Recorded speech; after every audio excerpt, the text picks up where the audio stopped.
Hotep à tous. On se pose maintenant la question. Pourquoi les leaders africains doivent aller se faire traiter en Occident, en France, aux États-Unis, en Israël et partout ailleurs, sauf en Afrique? Pourquoi?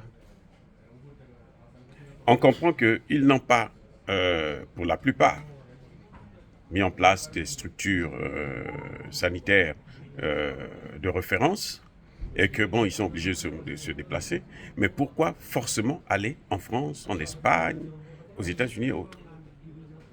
Aujourd'hui, déjà, depuis très longtemps, le Maroc l'avait prouvé, hein, en s'occupant des dossiers médicaux très très pertinents.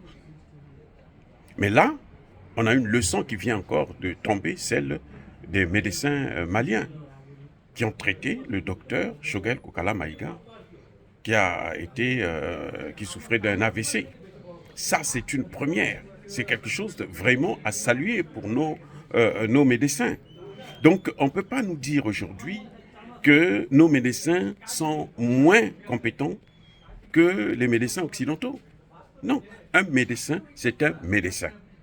Il suffit de lui donner, comment on appelle ça, euh, le matériel, l'équipement, et puis, bon, voilà, il vous fait le travail.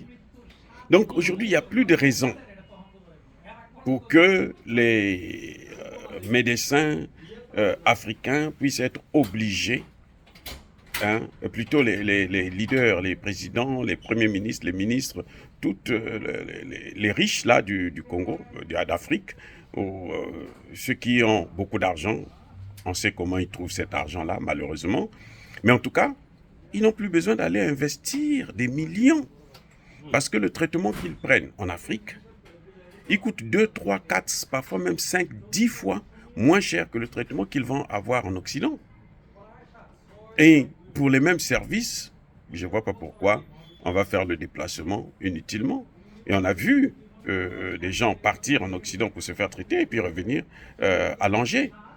Hein, je prends le cas du Premier ministre ivoirien, Ahmed Bakayoko, ou bien de l'autre qui est mort quelques semaines après, Gon Coulibaly. En moins d'un an, on a perdu deux premiers ministres, ou anciens premiers ministres, sous prétexte, parce qu'ils étaient partis en Occident, sous prétexte, alors qu'on disait qu'ils devraient être traités, ils devraient revenir en bonne santé. Ils sont partis, ils sont revenus morts. Et le premier ministre malien a été traité sur place. Il est là, il a repris même ses fonctions et il a toutes ses facultés en place. Voilà pourquoi je dis, bien aimés frères et sœurs, les Africains auraient à économiser beaucoup d'argent, hein, en faisant confiance aux leurs, en faisant confiance à nos propres médecins, à notre propre personnel de santé. Parce que je pense qu'ils sont aussi compétents que les autres. Et je félicite encore une fois de plus les médecins maliens qui ont traité le docteur Choguel Kokala Maïga. Dire cela, c'est inciter à la haine ou à la violence? Non, pas du tout. Je dis tout simplement, soyez encore une fois de plus bénis par le Dieu de Kémit et que ceux qui persécutent le continent africain, qui le détruisent, qui le déstabilisent, puissent être foudroyés, neutralisés, anéantis, punis, maudits par le Dieu de Kémit et par nos ancêtres angélisés. J'ai dit, et bien entendu, j'assume.